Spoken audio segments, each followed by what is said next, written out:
Уважаеми представители на медиите, добре дошли. Първо ви представям своите колеги. Познавате мен. Господин Денио Денев е председател на Държавна агенция национална сигурност.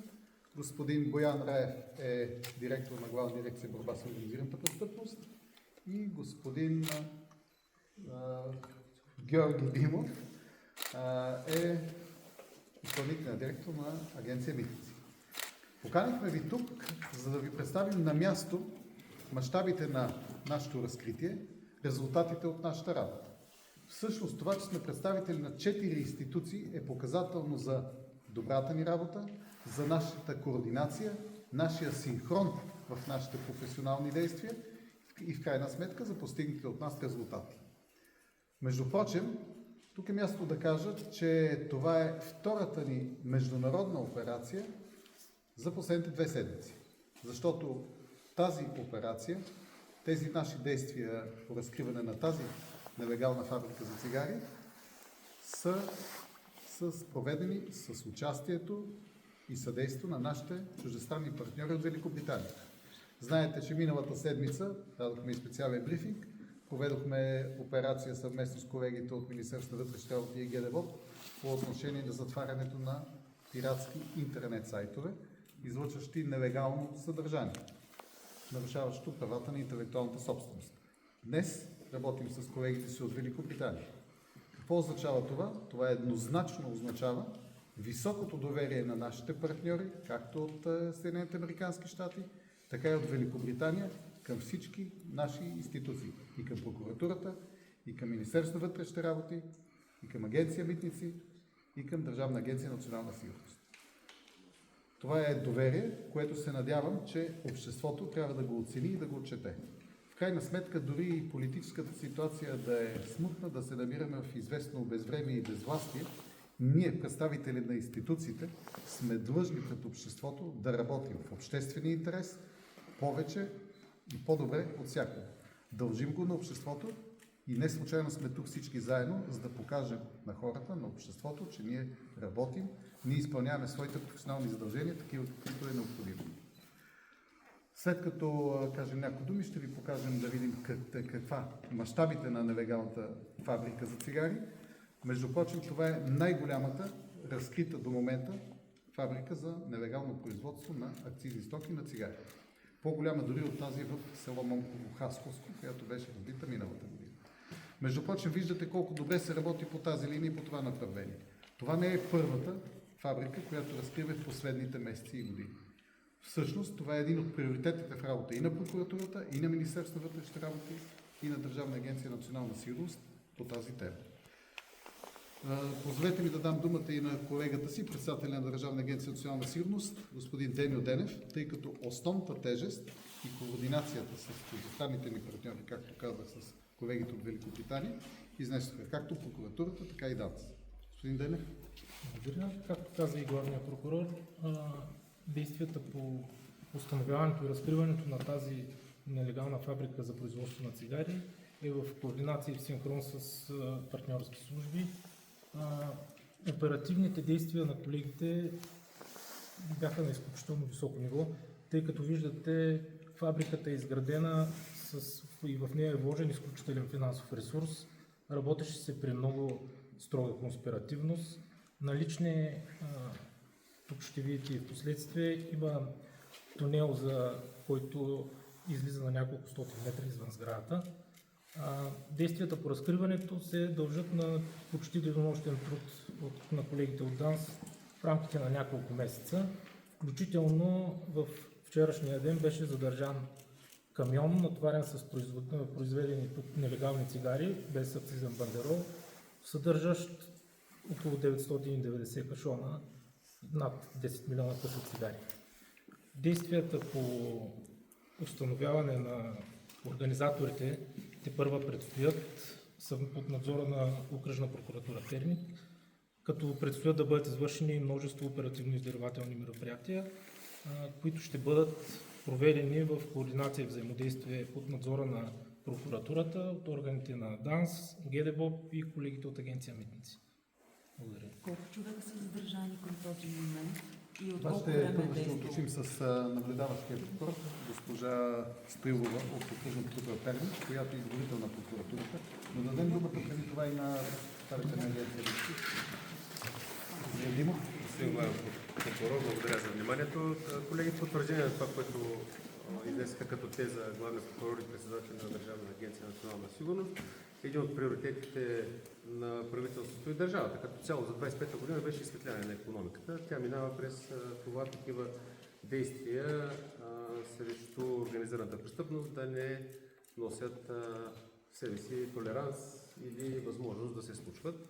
За разлика от все по-добри стават и възможностите и организацията и работата на службите, които се занимават с превенцията срещу производството на нелегални цигари. В случая говорим за фабрика, която е хваната, установена и е прекратена нейната работа в рамките на не повече от 3 седмици от пускането и в действие, господин главен прокурор и колеги. След като направим и обиколка на самото помещение, те са подземно ниво, надземно ниво, ще установите, че това, което и колегите от ДАНС презентираха и това, което колегите от Агенция Митници свършиха за обезпечаване на доказателствата и превенцията срещу такъв род действия са на изключително високо ниво. Смятам, че без значение дали и каква е политическата обстановка, структурите, господин главен прокурор, трябва да работят в взаимодействието, което в последните няколко години беше наложено като модел. Именно това го дължим, както казахте. Ние дължим професионална, коректна работа и добро взаимодействие помежду си. Дадем думата на директора на Главна дирекция борба с организираната престъпност. Благодаря ви, здравейте в мен. Това, което ще добавя, защото доста неща и главният прокурор каза, и председателя на ДАНС, и директора на агенция Митници, наистина, вие добре знаете, че аз бях в Момково на терен, тогава ви посрещах, дадох му брифинг. Това е по-голяма фабрика от Момково, много по-добре организирана. На 3 нива са помещенията, които са обособени. Цикъл на производство е абсолютно от начало до край. Машините, които се използват в последствие, ще видите, са изключително професионални и много добри като стандарт и качество. Така че да, надграждаме, виждате, миналата година хванахме най-голямата, която беше отчетена, сега хващаме още по-голяма и мисля, че стартираме 2026 година много добре и благодарение на това наистина, че всички правоохранителни структури, благодарение и на прокуратурата, на съдебната власт, работиме и постигаме тези резултати. После ще ви отговорим детайли на самия цикъл на производство и Също това, което е ключовото, което казаха колегите и което твърдим и ние, че всъщност тази фабрика беше преустановена дейността и беше неутрализирана още в самото начало на нейната работа.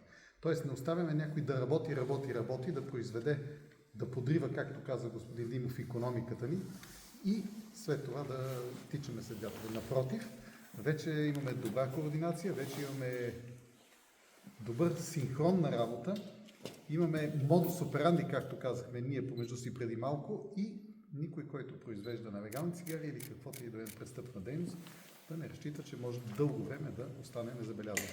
Искам да дам думата и на наблюдаващия прокурор, госпожа Стоилова, да може да отговори именно на вашите въпроси по отношение на процесуалната страна. Преди да дадем думата, обаче, моля ви да уточните, че и да отбележите и отчетете, че това е операция, която прави с международните партньори от Великобритания. Тоест не всичко можем да споделим пред вас сега. Очевидно има още работа. Ние сме в началото на процесуалната работа. До сега се работеше оперативно, сега вече ще работим процесуално. И не всичко, което знаем оперативно, можем да го споделим с вас. И не всичко, което предстои процесуално, също имаме право да го споделяме заради интересите на самото разследване. Колко човека са издържани, от колко време, почти 5 седмици разбрахме, че е работила фабрика. Какво може да ни кажете за схемата? Кой е собственик на имота? Собственика на халето е търговско дружество, което ние сме установили, еднолично търговско дружество с едноличен собственик на капитала и управител на дружеството, една сравнително млада дама.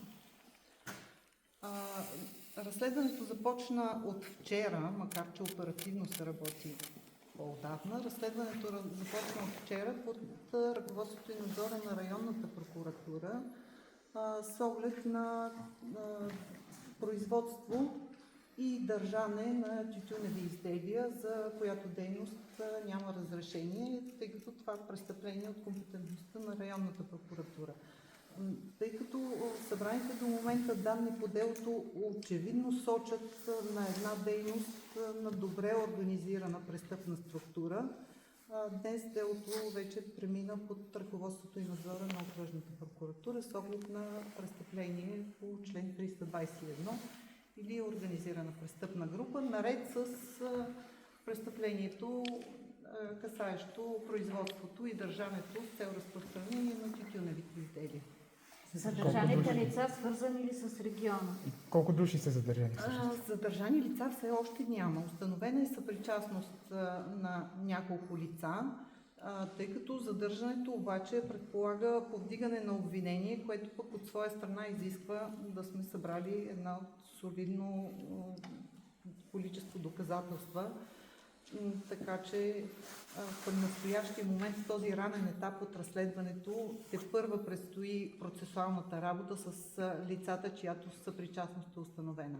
Имате ли данни тези цигари, дали са били предназначени за вътрешен пазар за износ? По-скоро за износ. Всъщност, вие ще видите, нека аз да се намеся, вие ще видите, когато слезете долу в производствения цех, заготовките и произведените цигари. Те са на една много известна марка, вие ще видите коя е. И е видно от опаковката, че надписите са на английски, т.е. те са за англоговорящ пазар. Именно това ни възпрепятства към момента, защото синхронизираме всичките си действия с колегите от Великобритания, да уточним кога, къде и на кого ще се повдигне обвинение. Това ще стане синхронизирано, защото това е една международна операция и една международна група, която върши престъпления не само на наша българска територия. Очевидно е, че става въпрос за международна контрабанда, за добре организирана и структурирана престъпна група. Цигарите отиват очевидно в англоговоряща страна, вероятно в Великобритания. И работниците, които са идвали тук да работят, са от руско-говоряща страна, от Молдова. Колко души са били? Вие ще видите, вие ще направите сами, ще видите спалното помещение, където са били, където са спали работници. Имало ли работници? Те не са били непрестанно. Те са идвали тук, работят, произвеждат и си тръгват. Легално ли са пребивават в България? Тепърва ще се установява в хода на разследването. Имате предвид, че разследването ни не е насочено към работниците. Това е несериозно. Нали? Ние не разследваме молдовците, които са дошли тук, макар и да работят нелегално, да изкарат някакви пари. Нашето разследване, нашите действия са насочени към организаторите, ръководителите и тези, които всъщност са организирали това мащабно предприятие. Български граждани има ли сте сред тях? Именно, няма да ви кажем кои са и кога. А тази млада дама на колко е млада? Председател на ГКПП ли е това? Камиона се намира на 25 км от настоящата производствена база, в която сме в момента. Това наложи главен прокурор с ваше разрешение неотложността на действията, именно обезпечаване и на тези доказателства, свързани с производството на нелегални цигари. Това, което ви каза господин Дейно Денев, в камиона има над 990 мастербокса. Камионите изградят са обезпечени с сили на жандармерията, отново взаимодействие на главен прокурор. Имаме готовност да ви покажем и камиона след разрешение на наблюдаващия прокурор, да видите и реалността. Всъщност експертиза ще покаже дали тези цигари в камиона, 990 мастербокса, са произведени от тези машини. Това за нас няма съмнение, че така, но в крайна сметка ние сме длъжни да го докажем като за пред съда. Тази дамата на това хале, знаела ли 89 година. тя какво върши или го е дала под наем на лица, за които сега е много вероятно да каже, че нямало представа? И това ще бъде предмет на разследването и на предстоящите процесуални действия. А тя с А какво това се как е занимава? дадено? Да видим вече. Мисля, че не толкова отдавна. А каква е официалната цел за строежа на производство на хале или... Официалната цел е автоморга. Вие виждате отвънка, че има така част, което е регулировано. Седалището и адреса на управление на търговското дружество е с град София. Самото физическо лице, което е управител и едноличен собственик на капитала, в момента не могат да кажат дали е с адресна регистрация. Каква е дейността му на това дружество? Може? Каква е дейността на дружеството, на която тя е управител? Ами дейността на дружеството, която е вписана в търговския регистър, няма нищо общо нито с автоморга, нито с производство на тютюневи изделия. Тя има ли първоначална сметка? Това е много важен въпрос. Тъй като освен това, което ще установите и ще разгледате е тютюна, който след нарязване става акцизна стока над приблизително около 3 милиона евро, а цигарите с неплатени акциз, които бяха установени на мястото, на което ще отидем, близо до Костинброд, 990 бокса, отново приблизително около 2 милиона и 850 хиляди евро. Приблизително около 5 милиона евро. От това, което сме съгласили. Тъй като и участваме и в механизма за плавно въвеждане на еврото, господин главен прокурор, там изключително плавно и нормално вървят нещата и в евро се изразяваме. Това Да разгледаме вече. да, можем, ако искате да започнем и въпросите ще идват.